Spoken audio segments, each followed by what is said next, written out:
The whiskey burned its familiar path down Colton Rourke's throat as he sat hunched over the scarred wooden bar of the Silver Dollar Saloon.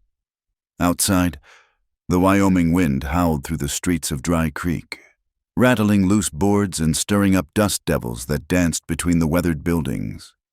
It was September 1882, and the town sat like a forgotten scar on the edge of civilization, home to cattle drivers, miners, and souls running from something worse than the law. Colton's weathered hands wrapped around the glass, knuckles white beneath sun-darkened skin. The mirror behind the bar showed a man of 35 who looked 10 years older, hollow cheeks shadowed by 3 days of stubble, eyes the color of winter sky that had seen too much. His black hat sat low, hiding most of his face from the other patrons who gave him a wide berth. They knew better than to disturb Colton Rourke when he was drinking, which was most nights since the accident. Another one. Colton? Jake, the barkeep, already had the bottle ready. He'd been pouring drinks for Colton for 2 years now, ever since that terrible day when the man had stumbled into town, half dead from grief and exposure. Colton nodded without looking up. The amber liquid splashed into his glass, and with it came the memories he tried so hard to drown. Sarah's laugh, light as spring rain. Little Emma's tiny fingers wrapped around his thumb, the crack of the wagon wheel breaking. The screams that still echoed in his nightmares. "My fault," he muttered into the glass, the words worn smooth from repetition. "Should have checked the axle, should have taken the main road." Jake said nothing. He'd learned there was no reasoning with a man determined to carry his guilt like a cross. The accident hadn't been Colton's fault. Everyone knew that. A rattlesnake had spooked the horses on that narrow mountain pass, sending the wagon tumbling down the ravine. But try telling that to a man who'd survived while his whole world had died. The saloon doors swung open, bringing a gust of cool evening air and the sound of unfamiliar footsteps. Colton didn't look up. Strangers came and went in Dry Creek, most of them smart enough to keep moving. "Excuse me," a woman's voice cut through the tobacco smoke and low murmur of conversation. "Could someone direct me to Reverend Morrison's residence?" The saloon fell silent. Women didn't often venture into the Silver Dollar, especially not women who spoke with that crisp Eastern accent, all proper consonants and refined vowels. Colton glanced up through the mirror and saw her standing just inside the doorway, a slender figure in a traveling dress of deep blue wool, her auburn hair pinned up beneath a practical bonnet. She couldn't have looked more out of place if she'd been wearing a ball gown. "You lost, miss," one of the cowboys at a back table called out, his words slurred with drink. "This ain't no place for a lady." The woman's chin lifted slightly. "I'm perfectly aware of where I am. Thank you. I simply require directions." "I'll give you directions." Another man laughed, rising unsteadily to his feet. "Right to my— That's enough. Carter." Jake's voice carried a warning. "Reverend's place is 2 streets over. Miss White House with the cross out front. Can't miss it." "Thank you." She turned to leave, then paused, her gaze sweeping the room. When her eyes met Colton's in the mirror, something flickered across her face. Not fear or disgust, but something he couldn't name. Then she was gone, the doors swinging shut behind her. "Who in blazes was that?" someone asked. "New Schoolmarm," Jake supplied, wiping down the bar. "Reverend's been talking about her for weeks. Miss Violet Bennett from Boston. Come to teach the young'uns their letters." Colton snorted into his whiskey. "Won't last a month. This ain't Boston." "Maybe not," Jake agreed. "But the Reverend says she's got spine. Insisted on coming even after he warned her about the conditions out here." "Fool woman," Colton muttered. The whiskey was doing its work now, blurring the edges of memory, making the world soft and distant.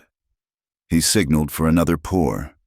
The talk turned to other things: cattle prices, the rumor of silver strikes to the north, speculation about whether the railroad would ever reach Dry Creek. Colton let it wash over him like white noise, focusing only on the glass in his hand and the blessed numbness spreading through his chest. He'd almost achieved the perfect state of oblivion when the doors burst open again.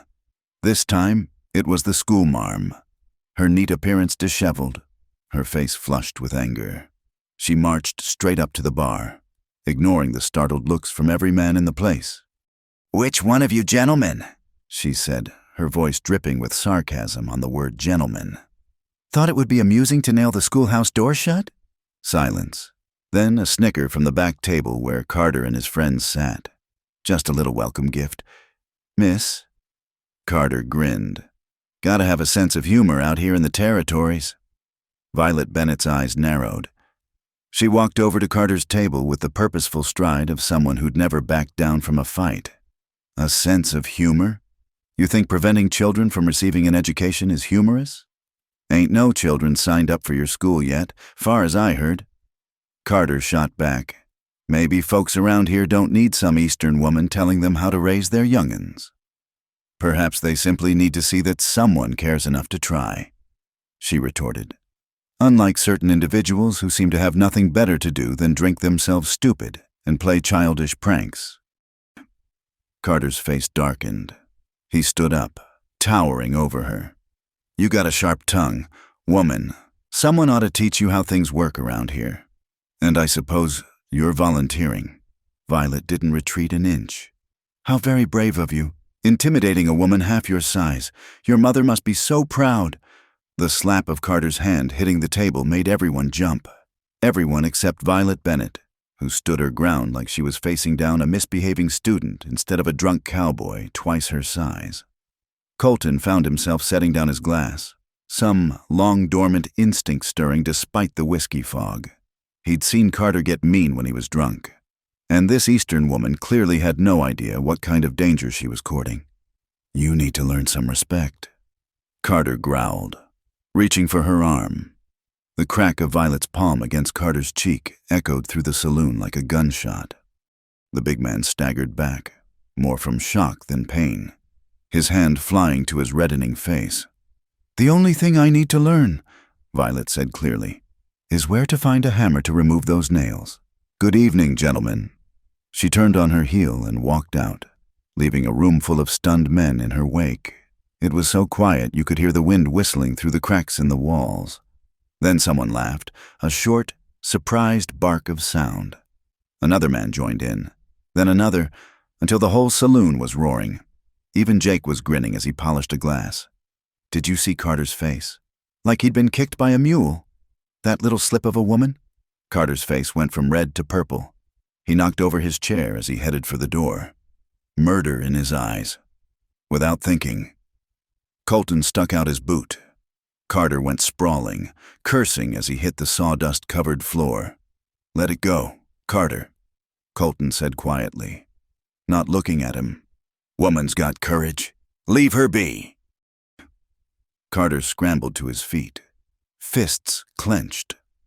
For a moment, it looked like he might take a swing at Colton, then he seemed to remember who he was dealing with, even drunk and hollowed out by grief.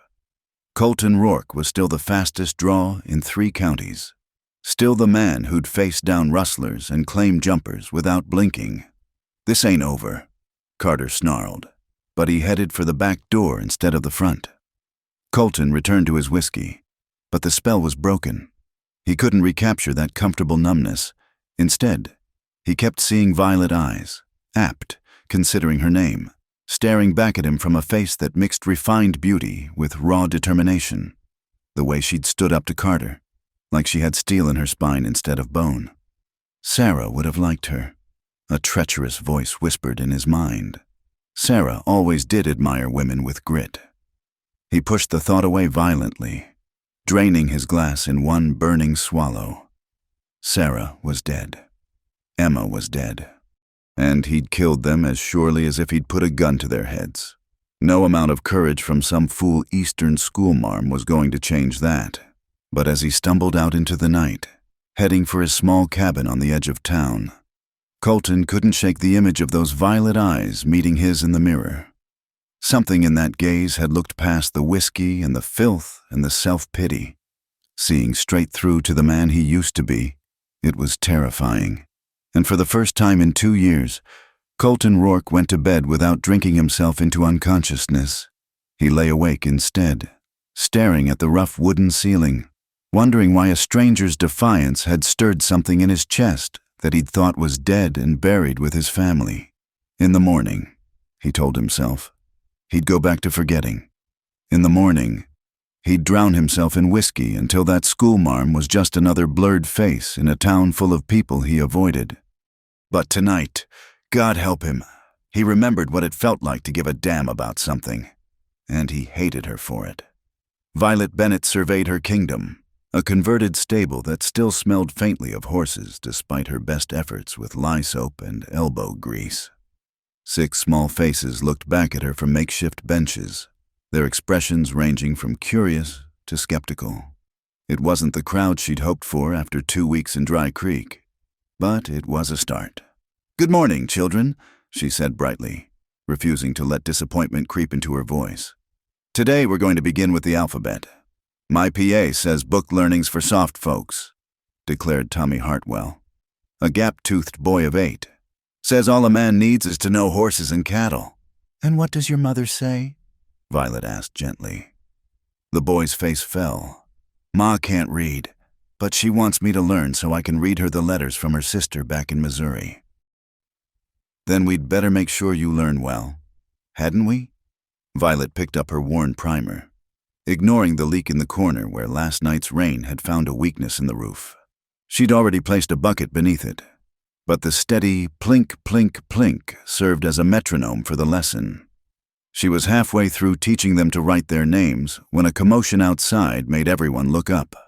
Through the single window, she could see 3 young men from town. She recognized Carter's friends from the saloon incident. They were throwing something at the schoolhouse walls, their laughter carrying on the morning air. "Stay in your seats," she instructed firmly, though her heart was racing.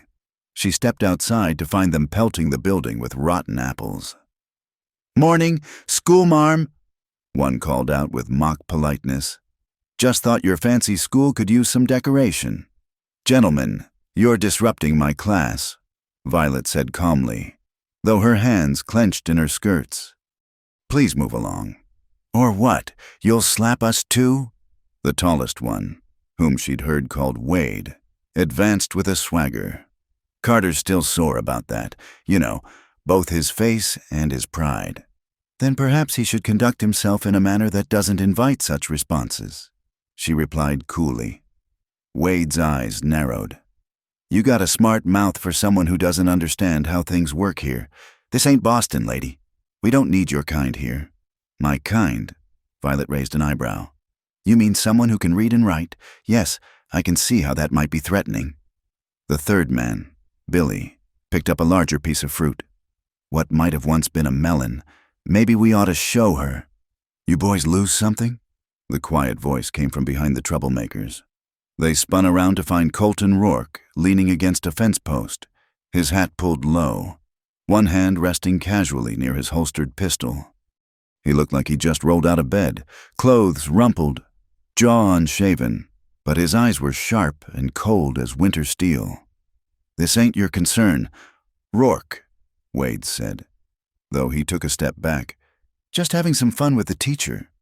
"Funny thing about fun," Colton drawled. "It's supposed to be enjoyable for everyone involved. The lady doesn't look amused." "Since when do you care about anyone?" Billy challenged, but his voice wavered. Colton pushed off from the fence post, moving with the lazy grace of a predator. "Since right about now, move along." For a moment, the 3 men hesitated. Then Wade spat in the dirt and jerked his head at his companions. "Come on, ain't worth the trouble." They sauntered off, trying to salvage their dignity with muttered curses and backward glares. Violet stood frozen, unsure whether to thank her unexpected defender or question his motives. Before she could decide, Colton turned and walked away without a word, disappearing around the corner of the general store. "Miss Bennett?" Little Mary Simmons tugged at her skirt. "Was that Mr. Rourke? Ma says he's dangerous." "Sometimes," Violet said softly, watching the empty space where he'd been. "Dangerous can be useful. Now, let's return to our lessons." But concentration proved difficult. Through the window, she caught glimpses of Colton throughout the morning, leading his horse to the blacksmith, purchasing supplies at the mercantile, carefully avoiding looking in the direction of the schoolhouse. When class ended at noon and the children scattered home for lunch, Violet made a decision. She found him at the livery stable, brushing down his bay gelding with methodical strokes. He didn't acknowledge her approach, though she knew he'd heard her footsteps. "Thank you," she said simply. "For earlier." "Don't." His voice was rough. "I didn't do it for you." "Then why?" He paused in his brushing, still not looking at her. "Maybe I don't like seeing 3 against 1. Maybe I was just passing by. Doesn't matter." "I think it does." She moved closer, noting how he tensed. "People say you keep to yourself, that you don't involve yourself in town matters. Yet you helped me. Twice now, if I count the night at the saloon. You're keeping score." He finally turned to face her, and she was struck again by the depth of pain in his eyes. Up close, she could see the lines grief had carved into his face, the way his shoulders carried an invisible weight. "I'm a teacher. I notice patterns." She softened her tone. "I've also heard other things. About your loss. I'm sorry." His face shuttered closed like a slammed door. "You don't know anything about it." "You're right. I don't. But I know what it's like to lose yourself in grief. My father died when I was 15. I watched my mother fade away over the next 2 years. Unable to find her way back to the living, she died of a broken heart as surely as if she'd taken poison." Colton's hand stilled on the brush. "That why you came west? Running from ghosts?" "Partly, but mostly I came because I believe in purpose, in being useful. Those children need education. Mr. Rourke, this town needs nothing from outsiders who'll be gone before the first real winter hits." He interrupted harshly. "Save your missionary zeal for someone who cares." Violet felt heat rise in her cheeks. "You cared enough to intervene this morning. A mistake I won't repeat." He turned back to his horse, dismissing her. She stood there another moment, studying the rigid line of his back. "You know, Mr. Rourke, you're not the only one who's lost everything. The difference is, some of us choose to build something new rather than pickle ourselves in whiskey and self-pity." She left before he could respond, her boot heels clicking sharply on the packed earth. Behind her, she heard the brush hit the stable wall, but she didn't look back. That night, the rain came again, harder this time, drumming on the schoolhouse roof like impatient fingers. Violet sat at her makeshift desk, trying to plan lessons by lamplight while water dripped steadily into 3 buckets she'd positioned around the room. The roof was getting worse. At this rate, she'd be teaching swimming instead of spelling. She was so focused on her work that she almost missed the sounds outside, footsteps on the ladder, the scrape of tools on wood. Her heart jumped to her throat. After the morning's confrontation, she wouldn't put it past Carter's friends to try something worse than rotten fruit. Grabbing the heavy ruler from her desk, a poor weapon but better than nothing, she crept to the door. Lightning flashed, illuminating a figure on the roof. A man in a slicker, working despite the storm, patching the worst of the holes with tar paper and nails. Colton. She stood in the doorway, rain soaking her dress, watching him work with efficient, practiced movements. He must have known she was there. The lamplight spilled out around her, but he didn't acknowledge her presence. When he finally climbed down, she expected him to leave without a word. Instead, he paused at the bottom of the ladder, rain streaming off his hat. "Should hold through the winter. Get Morrison to do a proper job come spring." "Why?" The word came out as barely a whisper. He looked at her then, really looked at her, and for a moment the mask slipped. She saw not the town drunk or the bitter recluse, but a man drowning in water too deep to stand in. "My wife was a teacher," he said quietly. "Back in Kansas, before we came here. She believed in it, believed it mattered." Then he was gone, vanishing into the storm before Violet could find her voice. She stood there until the cold drove her inside, then sat at her desk and cried. For Sarah Rourke, whom she'd never met. For the man Sarah had left behind. And for all the broken people trying to find their way in this hard, unforgiving land. The next morning, she baked a batch of ginger cookies, her mother's recipe, the one thing she'd brought west besides her books and determination. She wrapped them carefully and walked to Colton's cabin on the edge of town, a small place that looked as neglected as its owner. When he answered her knock, suspicion written clearly on his face, she held out the package. "For the roof," she said simply. "Thank you." He stared at the offering like it might bite him. "I don't want your charity." "It's not charity, it's gratitude. There's a difference." She set the package on his doorstep when he didn't take it. "My mother used to say that kindness should always be acknowledged, even if the giver doesn't want thanks." Your mother sounds like she was full of sayings. She was also full of love, until grief hollowed her out. Violet met his gaze steadily. "Don't let it hollow you out, too, Mr. Rourke. Your wife wouldn't want that." His face darkened. "You don't know what she'd want." "No, but I know what good women want for the men they love. They want them to live." She turned and walked away, leaving him standing in his doorway with cookies at his feet and something shifting in his chest that felt dangerously like hope. That night, for the first time in 2 years, Colton Rourke ate something besides hardtack and beans. The cookies tasted of ginger and home and possibilities he'd thought were dead. He hated her a little more for that, but he ate every last crumb. The whispers started as a trickle and grew to a flood. Mrs. Hartwell mentioned it to Mrs. Simmons at the Mercantile. Mrs. Simmons told her sister-in-law at the Tuesday sewing circle. By Thursday, half of Dry Creek was buzzing with the scandal. Miss Bennett had been seen visiting Colton Rourke's cabin, alone, with baked goods. "Mark my words," Mrs. Pemberton declared over tea in her parlor, her pinched face radiating disapproval. "No decent woman calls on a man like that, especially not a drunk who lives like a hermit." Violet felt the shift immediately. Parents who'd been warming to her grew cool. 3 of her 6 students were kept home with mysterious ailments. When she entered Morrison's general store, conversations ceased mid-sentence. "2 pounds of flour, please," she requested quietly, refusing to acknowledge the stares. "Mr." Morrison weighed out the flour with unusual care, avoiding her eyes. "Miss Bennett, I feel I should mention, there's been talk. There's always talk." "Mr. Morrison." "Yes, but—" He lowered his voice. "You're new here. Perhaps you don't understand. Colton Rourke isn't. That is, associating with him won't help your position." Violet's spine straightened. "I wasn't aware that showing Christian kindness to a neighbor could damage one's position. It's not just that." Mrs. Morrison emerged from the back room, her face sympathetic but firm. "Dear, you're a young unmarried woman. He's a man with a reputation. People will assume what they choose to assume regardless of facts." Violet interrupted.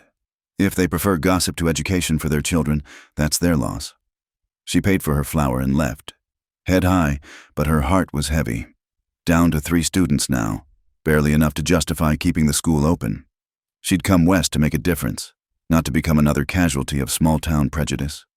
That afternoon, as she dismissed her depleted class, she found Colton waiting outside.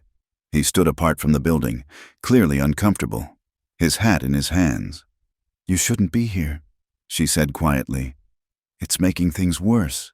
"I know." He looked older in the afternoon light, every line etched deep.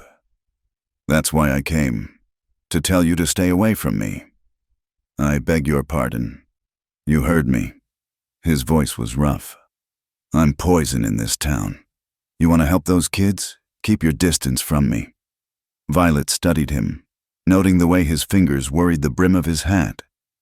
"Is that what you want, or what you think is best for me?" "Doesn't matter what I want. I think it does." She stepped closer, saw him tense. "You fixed my roof. You defended me from those bullies. And now you're trying to protect my reputation. Why?" "Because you're a fool woman who doesn't know when to quit," he said harshly. "Because you remind me—" He stopped, jaw clenching. I remind you of her, of Sarah. His eyes flashed dangerously. Don't say her name. Someone should. Someone should remember her as more than your tragedy. Violet's voice gentled. What was she like? For a moment, she thought he'd walk away. Then, unexpectedly, he answered. Stubborn, smart, always thought she could save everyone with enough books and determination. His laugh was bitter.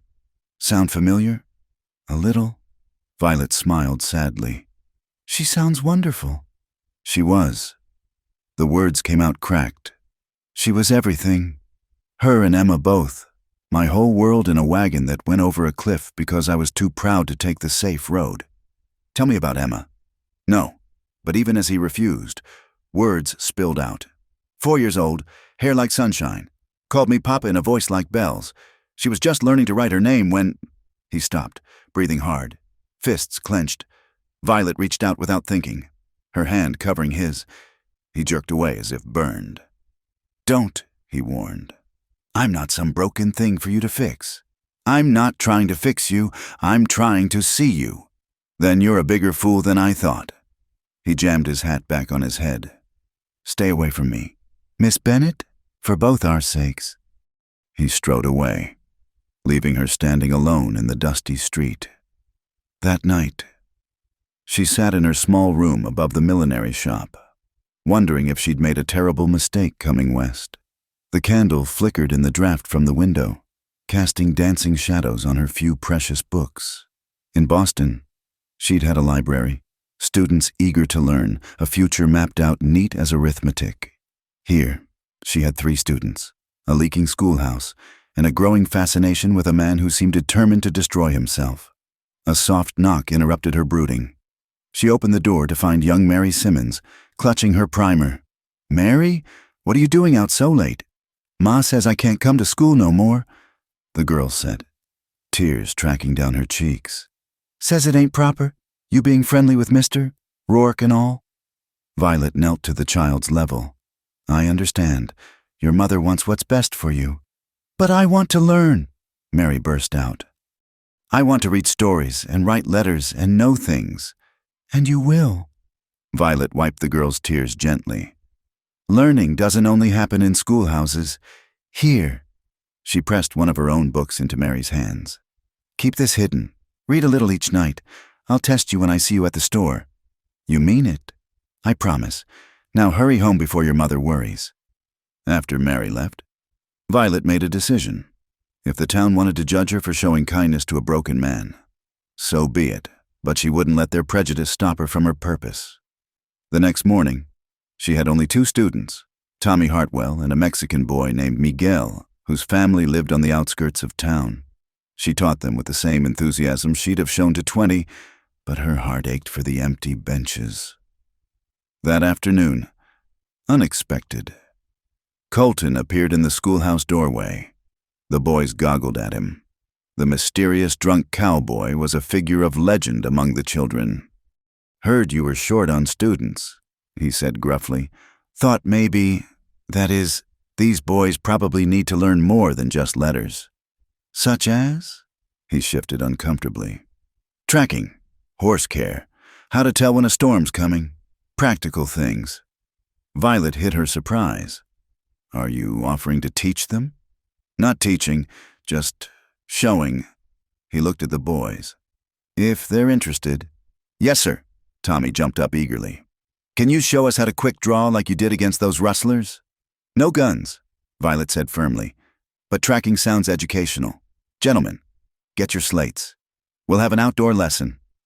For the next hour, Colton showed the boys how to read animal tracks in the dust, how to tell the age of a horse by its teeth, how to spot the signs of coming weather in cloud formations.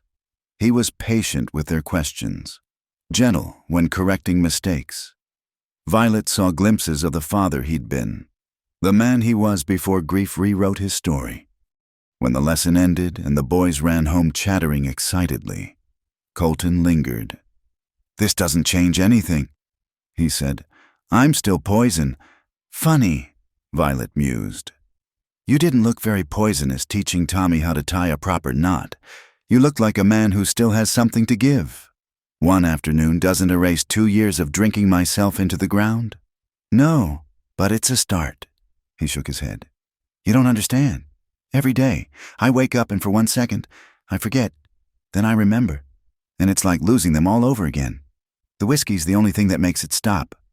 Does it? Does it really make it stop? Or does it just delay the pain until tomorrow? What difference does it make? All the difference. She moved closer, close enough to smell leather and soap and the lingering trace of whiskey. Sarah wouldn't want this for you. Stop saying her name. But the protest lacked heat. Sarah loved you. Violet continued softly. Emma loved her papa? That love doesn't die just because they did. It lives on in you, whether you honor it or drown it in whiskey. He looked at her then, really looked at her, and what she saw in his eyes made her breath catch. Raw pain. Yes, but underneath it, a desperate hunger for something he couldn't name. His hand lifted, almost touched her face, then dropped. You're dangerous, he said hoarsely. More dangerous than whiskey. Why? Because you make me want to remember how to hope. He backed away. I can't. I won't survive losing hope again. He left her standing in the empty schoolhouse, her heart racing from that almost touch. That night, she heard from Mrs. Morrison that Colton had been seen at the saloon, drinking harder than ever. But she also heard from Tommy that his father wanted to know when Mr. Rourke would teach again. Seeds of change, she thought. Plant enough of them, and something had to grow, even in soil as rocky as Colton Rourke's wounded heart. The silence after Violet's confession hung between them like morning mist. They sat across from each other at Colton's rough-hewn table, the remains of a simple meal between them, the third such dinner they'd shared in as many weeks. What had started as her bringing him food out of concern had somehow evolved into these quiet evenings, where words came easier in the lamplight. Boston society, Colton said finally, rolling the words around like whiskey in a glass. Can't imagine you there, all pressed and proper. Oh, I played the part well enough. Violet's smile was rueful. 16-inch waist in a corset that barely let me breathe. Gloves that had to stay pristine white, even in summer heat. Conversations about weather and watercolors. Never politics or poetry or anything that mattered. Why didn't you marry? Must have had suitors. Dozens. She traced a pattern on the wooden table. Mr. Whitman had excellent prospects in banking. Mr. Fairweather owned half of Beacon Hill. Dr. Ashford was considered quite the catch. Handsome, educated, from an old family. But when I looked at them, I saw my future laid out like a map. Tea on Tuesdays, charity committees on Thursdays, producing heirs on a schedule as regular as the railway. They didn't want Violet. They wanted a pretty ornament who could speak French and play Mozart, and never, ever have an opinion that contradicted theirs. Colton studied her in the flickering light. These past weeks had shown him facets of her he hadn't expected. The way she laughed when Miguel's little sister brought her a bouquet of wildflowers. How she stood up to Reverend Morrison when he suggested she water down her lessons for the girls. The fierce concentration on her face when she read by candlelight, completely lost in the words. So you ran, he said. It wasn't a judgment. So I ran. She met his eyes. My mother's cousin needed a teacher in Chicago. From there, I heard about positions further west. Each move took me farther from what I was supposed to be, closer to who I actually was. And who's that? Still figuring it out. She smiled. But I know she's not afraid of dust or distance or difficult men who think they're beyond saving. I am beyond saving. The words came automatically, but they lacked the bitter conviction of weeks past. Funny, that's not what Tommy Hartwell thinks. He told everyone his PA met that Colton Rourke is teaching him to track deer. Even got his father to say the school might not be such a waste after all.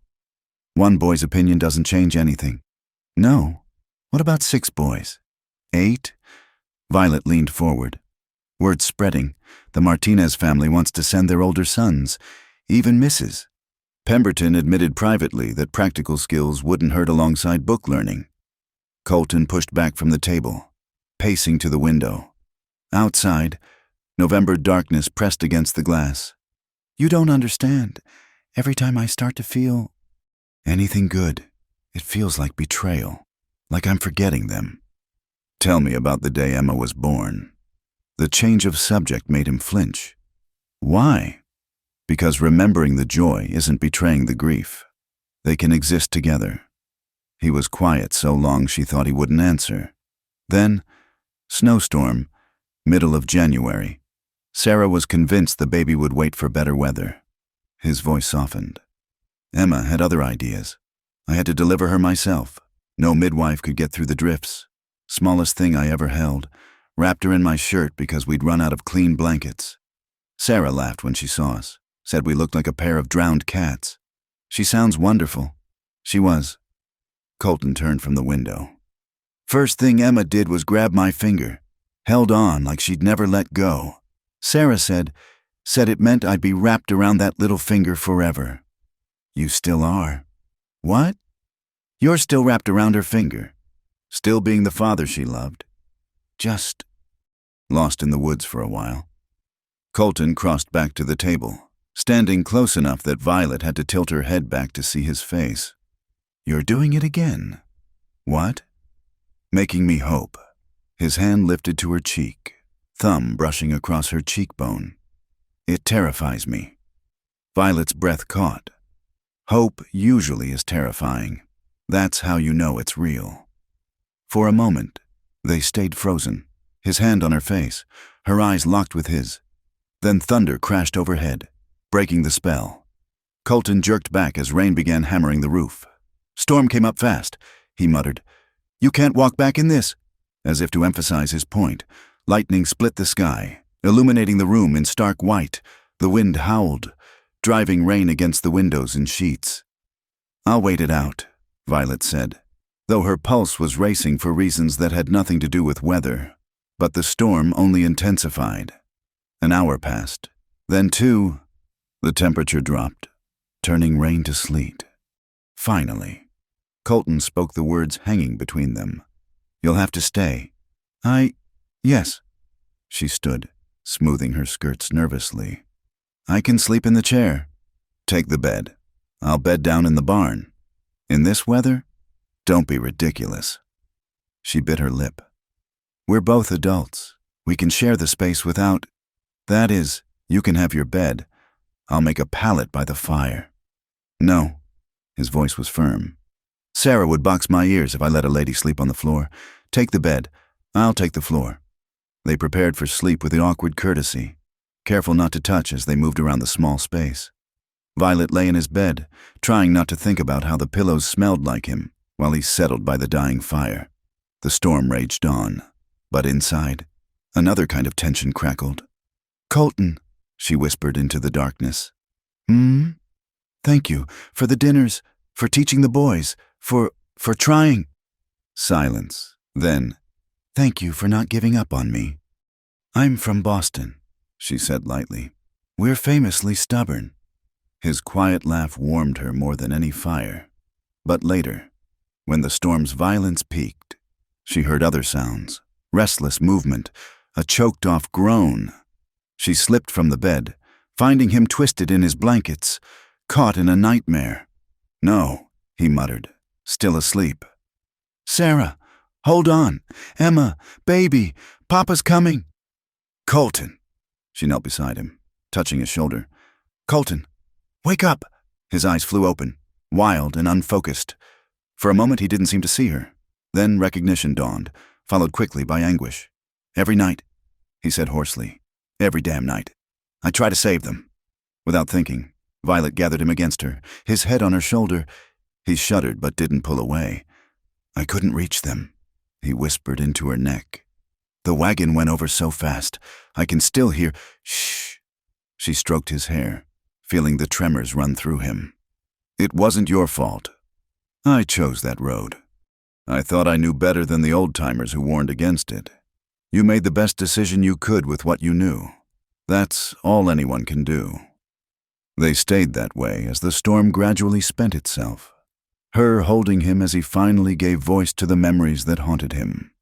When pale dawn light crept through the windows, they were still entwined, having shifted to lean against the wall. Colton's breathing had finally eased into true sleep. Violet knew she should move, knew the impropriety of their position, but she also knew this was a turning point. He'd let her past his walls, shown her the raw wounds he'd been drowning in whiskey. She wouldn't betray that trust by pulling away now. When he finally stirred, his first instinct was to jerk away. She caught his hand. "Don't," she said softly. "Don't rebuild the walls. Not after last night."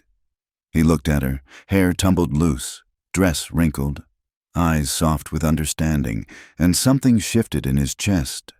"Violet." "I know," she interrupted. "I know all the reasons this is impossible. I don't care.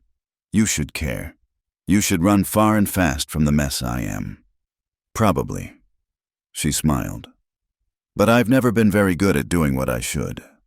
He lifted his free hand to her face, echoing his gesture from the night before. This time, he didn't pull back. This time, he leaned in, pressing his forehead to hers. "You're going to destroy me," he whispered. "No," she whispered back. "I'm going to help you remember how to live."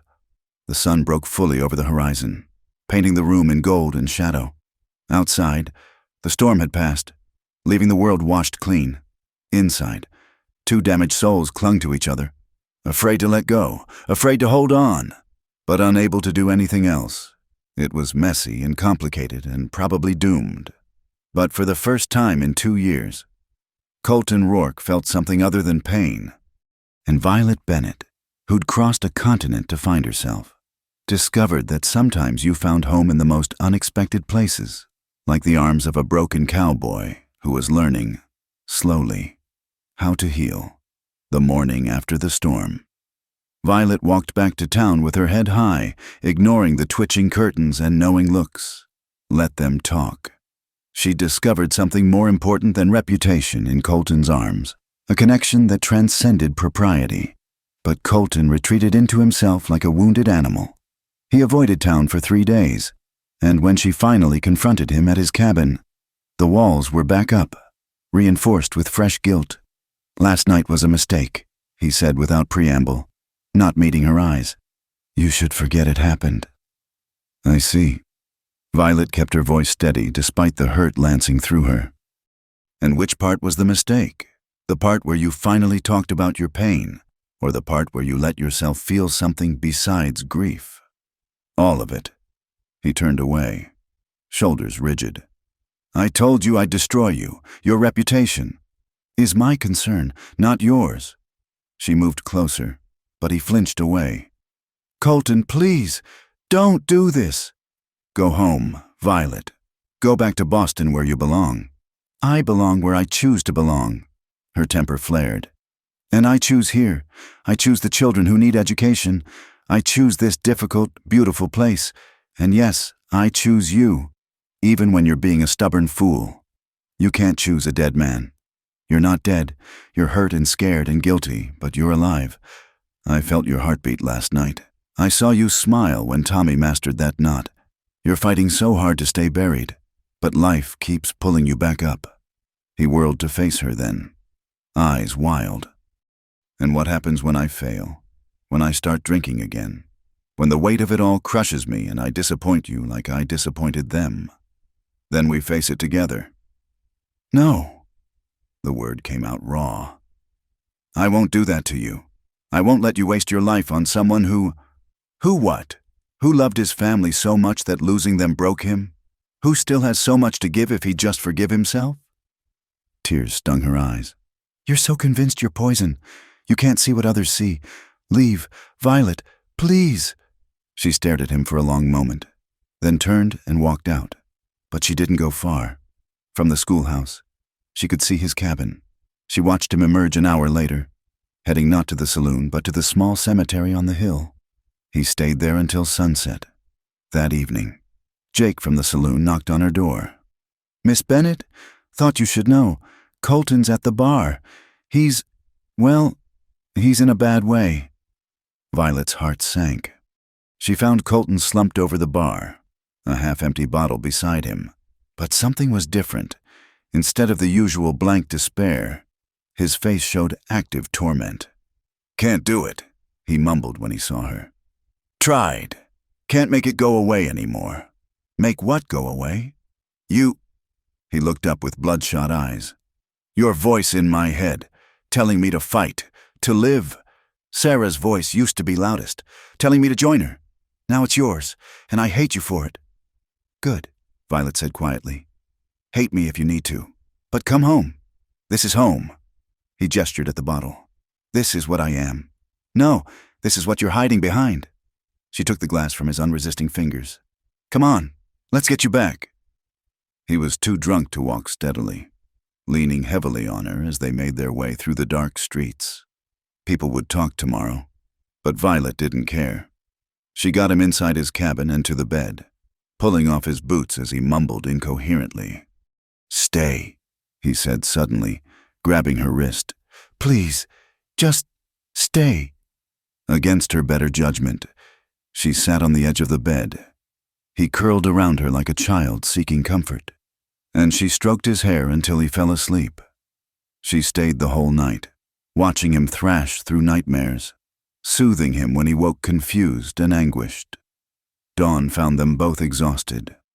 Colton woke clearer-eyed but shaking, the alcohol leaving his system. "Why?" he asked hoarsely. "Why won't you give up on me?"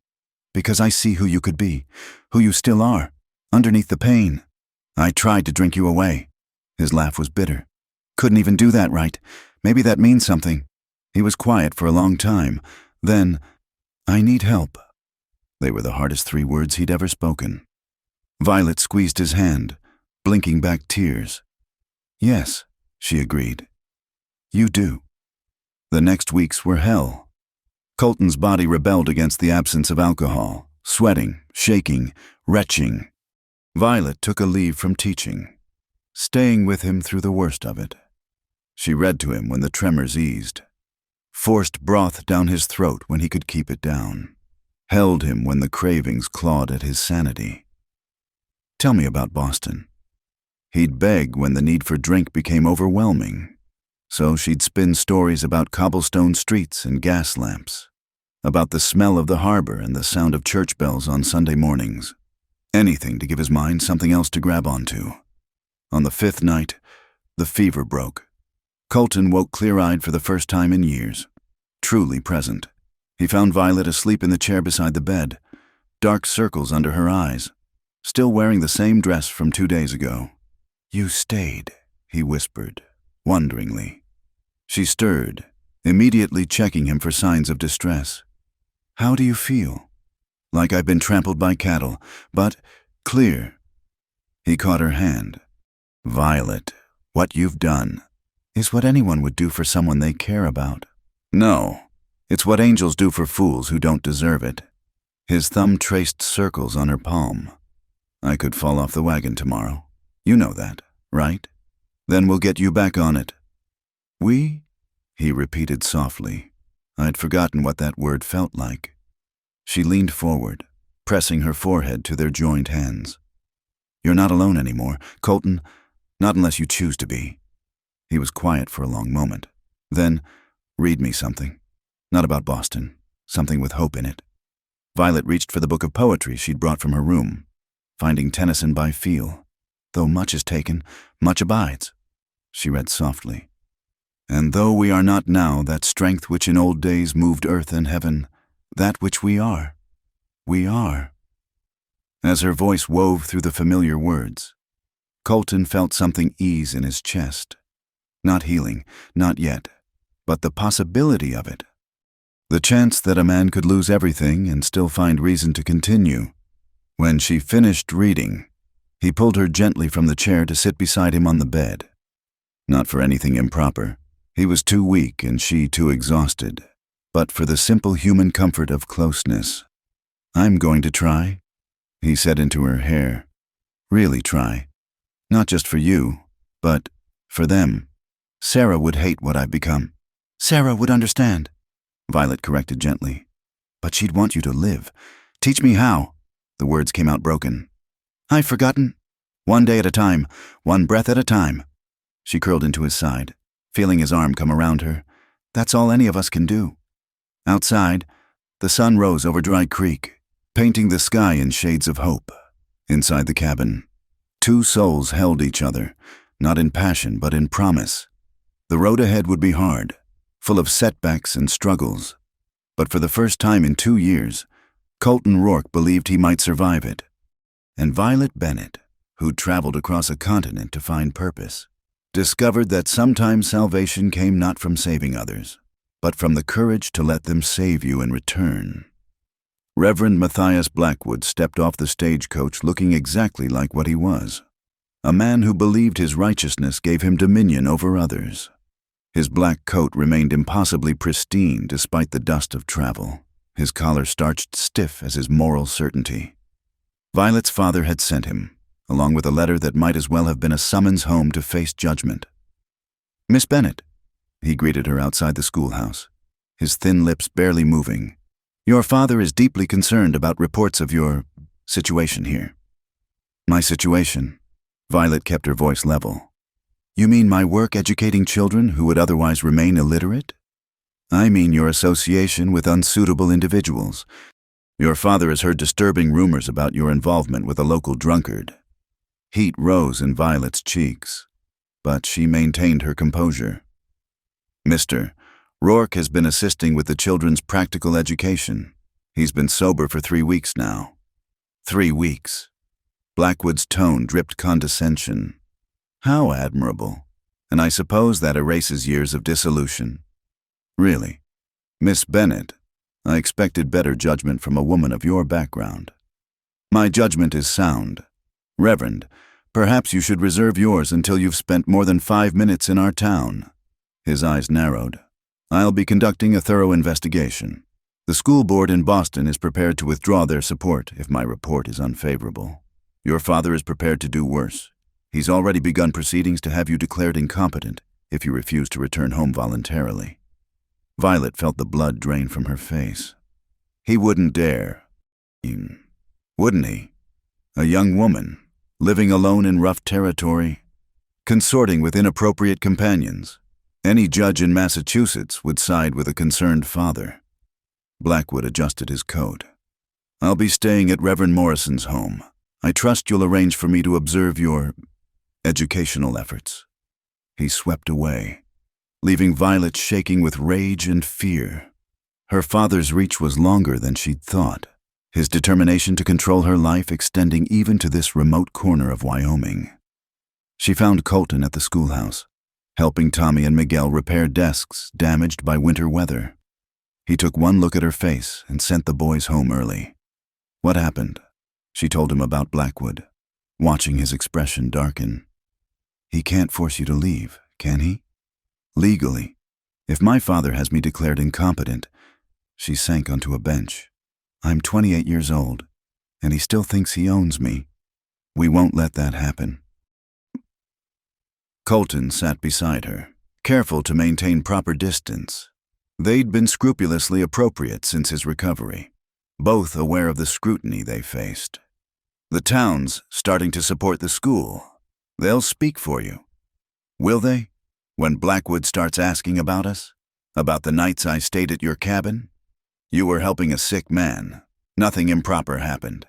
Since when has truth mattered to gossip? She laughed bitterly. I've ruined everything. The school, your recovery. Blackwood will use it all against us. Hey.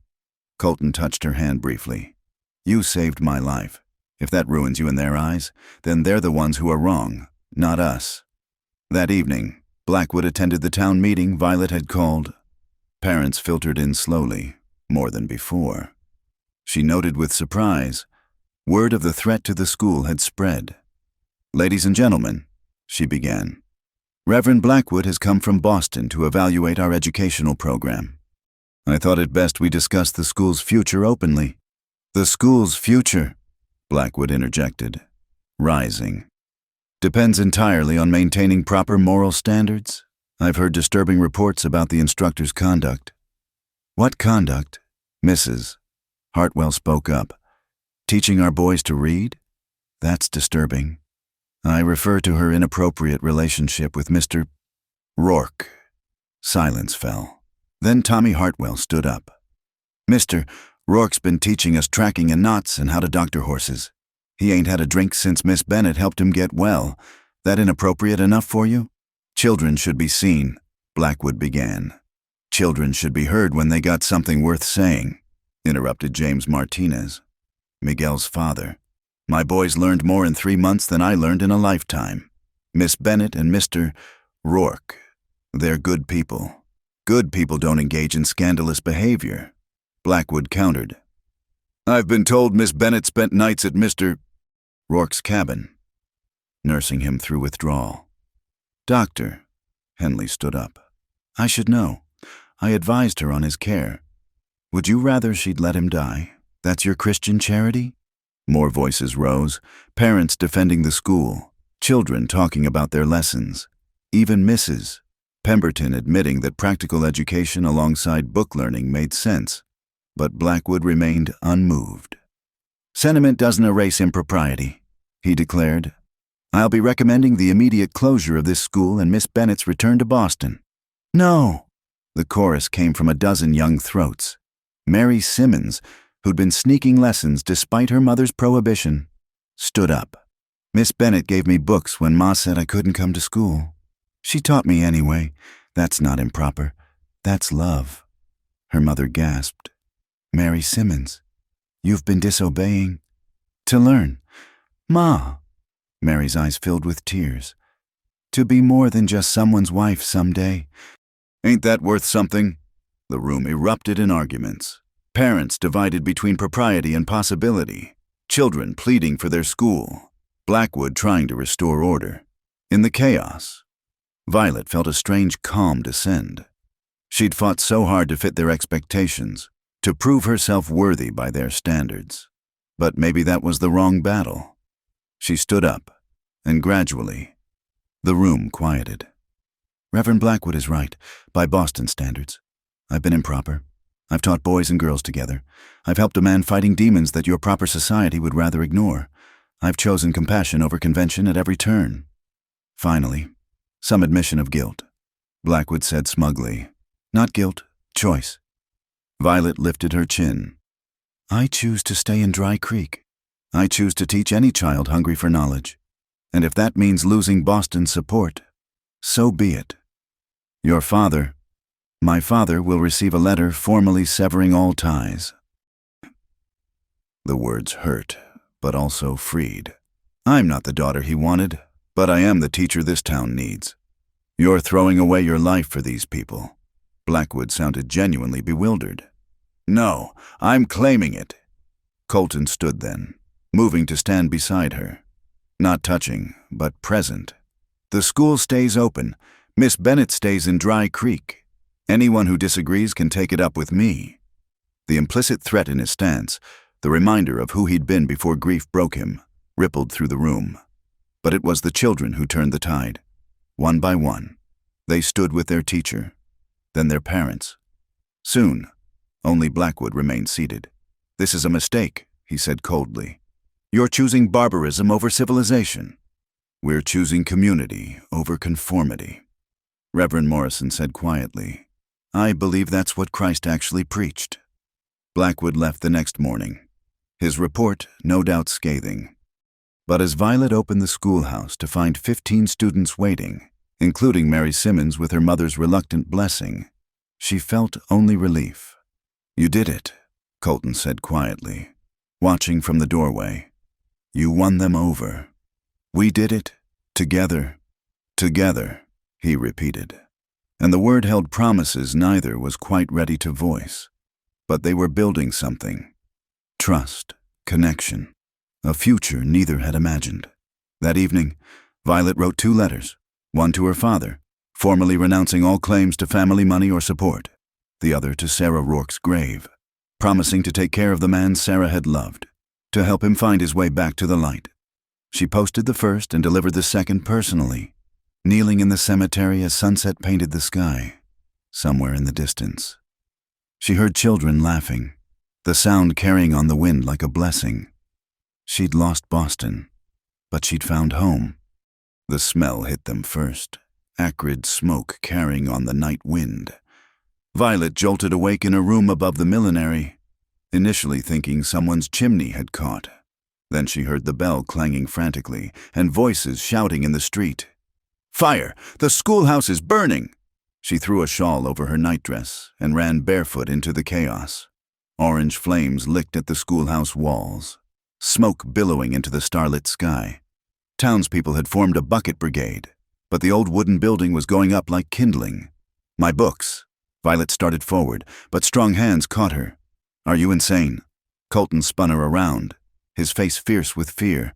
"It's just a building." "It's everything." She struggled against his grip. "The children's primers, the maps, the—" A section of roof collapsed in a shower of sparks. Through the flames, she saw a figure silhouetted against the inferno. Jack Harlan, the man Colton had helped put in prison 3 years ago for cattle rustling. The man who'd escaped from the territorial prison 2 weeks prior. "Hello, Rourke," Harlan called out, his scarred face demonic in the firelight. "Enjoying the show? You bastard!" Colton snarled, pushing Violet behind him. "Just returning a favor. You took 3 years of my life. Figure I'd take something you care about." Harlan's grin widened. "Though burning down a schoolhouse seems almost too easy. Maybe I should have waited until the pretty teacher was inside." "Run," Colton told Violet quietly. "Get to the sheriff." "I'm not leaving you." "Go!" But Violet had spotted movement in the smoke. "Oh God, there's someone in there." Through a window not yet consumed, a small figure pounded against glass. Mary Simmons. She must have snuck in to read by candlelight, a habit Violet had inadvertently encouraged. Without thinking, Violet wrenched free and ran toward the building. She heard Colton roar her name, heard Harlan laugh, but all that mattered was the child trapped inside. The heat slammed into her like a physical wall. Smoke seared her lungs as she kicked in the door. "Mary!" She could barely see through the smoke. "Where are you?" A weak cough guided her. She found Mary huddled under a desk, barely conscious. Violet dragged her toward the door, but burning debris crashed down, blocking their exit. The windows, she had to get to the windows. The glass was already hot to the touch. Violet grabbed a chair, smashing it against the panes. Once, twice, the glass shattered. She lifted Mary through, then tried to follow, but her skirts caught on the frame. Flames raced across the floor toward her. Then Colton was there, appearing through the smoke like an avenging angel. He tore her skirts free and hauled her through the window, both of them tumbling into the dirt as the schoolhouse wall collapsed behind them. "Mary!" Violet gasped. "Is she—" "Doc's got her. She'll be fine." Colton's hands ran over her, checking for injuries. "You little fool. You beautiful, brave little fool." Touching reunion. Harlan stood 20 feet away, gun drawn. "But I ain't finished yet." Colton rose slowly, keeping himself between Harlan and Violet. "Your quarrel's with me. Let her go." "Nah, see, I got to thinking in prison.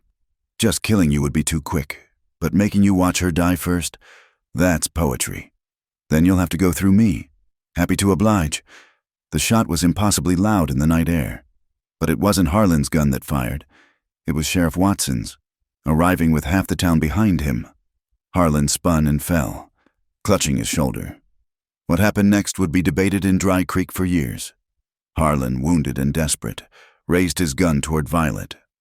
Colton moved faster than thought, faster than he'd moved since the day he lost everything.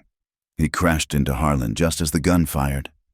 The two men hit the ground hard, rolling in the dirt.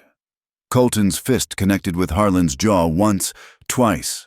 The gun went flying, but Harlan had a knife, and desperation made him vicious. They grappled in the dust, the blade flashing in the firelight. "Colton!" Violet screamed as she saw blood. She couldn't tell whose. Then it was over. Colton stood swaying, the knife protruding from his side, while Harlan lay still. Sheriff Watson and his men rushed in. But Violet reached Colton first as he dropped to his knees. "No, no, no!" She pressed her hands against the wound, blood seeping between her fingers. "Don't you dare! You hear me? Don't you dare leave me! Violet!" He touched her face with a bloodied hand. "Worth it! You're worth it! Stop talking like you're dying!" She was crying now, not caring who saw. "Dr. Henley! Someone get Dr. Henley!" The doctor appeared, taking in the situation with practiced eyes. "Get him to my office. Now. Keep pressure on that wound." The next hours blurred together. Violet refused to leave Colton's side as doctor. Henley worked, extracting the blade and stitching the wound. She held his hand through the agony, whispering prayers and promises and threats about what she'd do if he died on her. Dawn was breaking when Colton's eyes finally opened, focused and aware. "Violet? I'm here." She squeezed his hand, tears of relief streaming down her soot-stained face. "I'm right here. The school? Gone, but everyone's safe. Mary's recovering.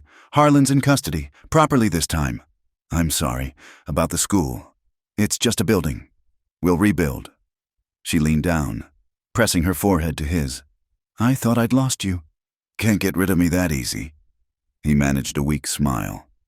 "Violet, when I saw you run into that fire, I realized something." "What?" "I've been so scared of losing someone again that I've been pushing away the best thing that's happened to me since then. But watching you almost die made it clear the only thing worse than losing you would be never having you at all. Colton, I love you." The words came out raw but certain. "I'm broken and scarred, and I'll probably never be the man I was. But I love you with whatever's left of my heart. Whatever's left is more than enough." She kissed him then, tasting smoke and tears and promise. "I love you too. Have for a while now. Marry me." He gripped her hand tighter. "I've got nothing to offer. No money, no prospects. Just a broken-down cabin and a recovering drunk's promises. But marry me anyway." "Colton Rourke, you just got stabbed. This is hardly the time. This is exactly the time. I've wasted too much time already. Marry me, Violet. Let me spend whatever years I've got left proving I'm worth the faith you've shown in me." She looked at him, bloodied and battered but alive, so beautifully alive, and felt her heart overflow. "Yes, yes, you impossible man. Of course, yes." Outside, she could hear the town stirring. Soon people would come with questions and condolences, plans for rebuilding and moving forward. But for now, in the quiet morning light, Violet held the hand of the man she loved and let herself believe in happy endings. The schoolhouse was gone, reduced to smoking rubble, but from its ashes, something stronger had been forged. A love tested by fire, a community united in purpose and hope that refused to be extinguished. Later, when Tommy Hartwell brought her a handful of wildflowers and shyly asked when school would resume, Violet smiled through her tears. "Monday," she promised. "We'll hold class in the church until we rebuild. Education doesn't stop for fires or villains or anything else." Colton squeezed her hand from his sickbed. "That's my girl. Stubborn as a mule and twice as beautiful. Flatterer, teacher, cowboy, wife-to-be." The word hung between them like a promise, bright as the morning sun streaming through the window. They'd both lost so much: innocence, family, certainty. But in finding each other, they'd discovered that sometimes the best treasures were the ones forged in the furnace of adversity. And if the good people of Dry Creek thought it scandalous for their schoolteacher to kiss a recovering patient in full view of the street, well, they'd just have to adjust their definition of propriety. After all, love had never been proper, just necessary. 1 year later, spring had dressed Dry Creek in wildflowers and possibility. The new schoolhouse stood proudly on Main Street, larger than before, built of stone and timber by the community's own hands. Through its windows, the sound of children reciting lessons mixed with bird song and the distant lowing of cattle. Violet Rourke paused in writing on the slate board, one hand moving unconsciously to her rounded belly. The baby kicked in response, as if eager to join the classroom already. She smiled, remembering Colton's wonder that morning when he'd felt the movement, his scarred hands gentle on her stomach. his eyes bright with joy and terror in equal measure. "Mrs. Rourke." Mary Simmons raised her hand. "Is it true, mister? Rourke's teaching us to ride tomorrow?" "Weather permitting," Violet confirmed. "Though you'll need to master your multiplication tables first." A chorus of groans met this pronouncement, but they bent to their work with determination. The school now boasted 22 regular students, with more families moving to the area as word spread of Dry Creek's educational opportunities. The door opened, and Colton himself entered, still moving carefully from the wound that had nearly claimed him. He'd filled out in the past year, sobriety and purpose restoring the man that grief had nearly destroyed.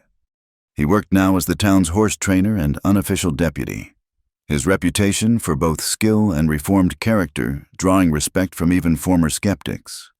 "Sorry to interrupt," he said, hat in hand. "Doc Henley sent me to fetch you, says it's time for your examination." "I saw him yesterday," Violet protested. "I'm perfectly—" A sudden cramping made her gasp, hand flying to her belly. Colton was beside her in 2 strides. "Class dismissed," he announced, already guiding her toward the door. "But we haven't finished." Another cramp cut off her protest. "Tommy, you're in charge." Colton called over his shoulder. "Practice your letters. Mary, run fetch Doc Henley to our place. Tell him the baby's coming." The next hours passed in a blur of pain and pushing. Colton's hand crushed in hers as she brought their child into the world. "Doctor." Henley's calm instructions anchored her through the worst of it. But it was Colton's voice she clung to, whispering encouragement, telling her she was brave, strong, perfect. One more push. "Doctor," Henley instructed. "That's it. Violet, here we go."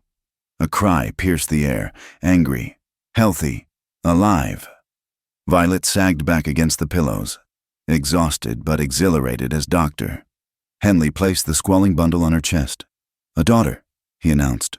"Perfect as a spring morning." Colton's face crumpled. He touched the baby's tiny fist with one trembling finger, tears streaming unashamedly down his cheeks. "A daughter," he whispered. "Violet, we have a daughter. What should we name her?" Violet asked softly, watching her husband fall in love all over again.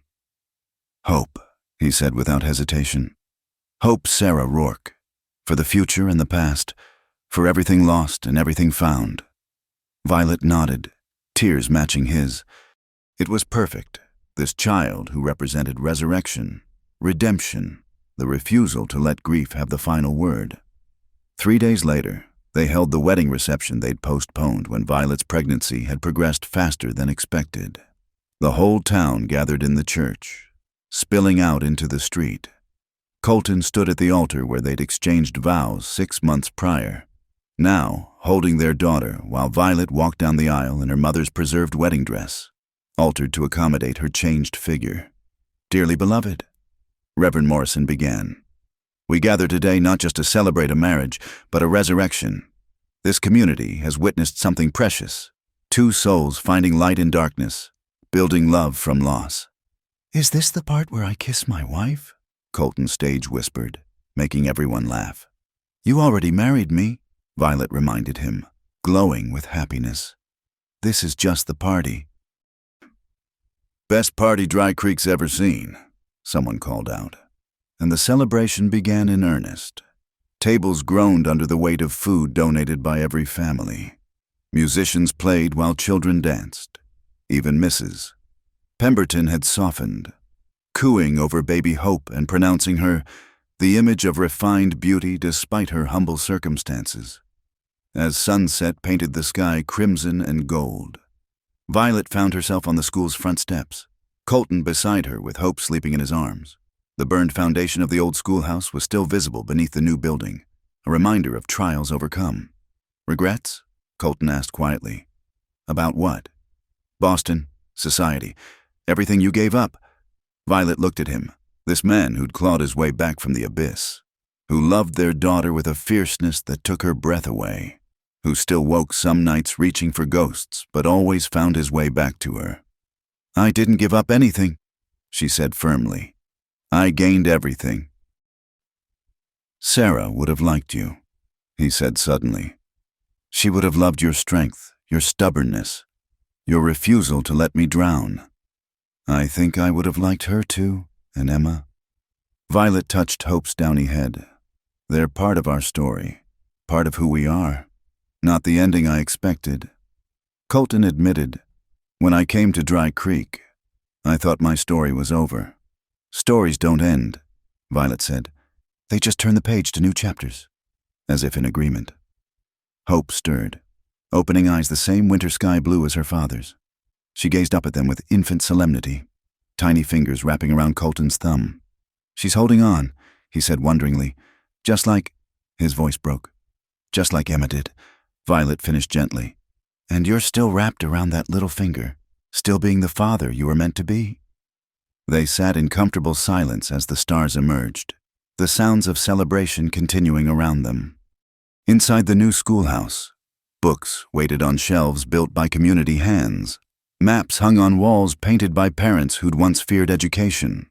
The primer Violet had salvaged from the fire, water-stained but readable, held a place of honor on her desk. Tomorrow would bring new challenges. Colton would face moments when the thirst returned, when grief ambushed him in unexpected ways. Violet would balance motherhood with teaching, fighting to keep the school funded and growing. Hope would grow up in a world still wild at the edges, where happiness had to be carved out daily from an unforgiving landscape.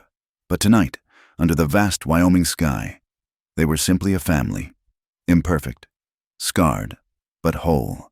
The broken cowboy who'd thought his life ended with a wagon going over a cliff. The stubborn schoolmarm who'd fled refinement to find purpose. The baby who represented all the hopes they'd almost surrendered. I love you, Violet whispered. Both of you, all of you. Every broken piece that makes us whole. We love you back, Colton replied, pulling her closer, from here to eternity and every dusty mile between. In the distance, a coyote called to the moon. The wind whispered through the sage. And in the little town of Dry Creek, where redemption came dressed in chalk dust and tears, a new story was just beginning, because that's what the West did. It took the broken and beaten, the lost and searching, and gave them space to become something new. Not perfect, never perfect, but real and raw and worth fighting for. Just like love itself. Thank you so much for listening to this tale of love and redemption in the Old West. If you enjoyed Colton and Violet's journey, please let me know in the comments where you're listening from. I'd love to connect with fellow Western romance enthusiasts from around the world. Don't forget to subscribe to Wild West Campfire for more stories of passion and perseverance on the frontier. Share your thoughts on what touched your heart in this story. And until the next time, keep riding toward your own sunset of hope.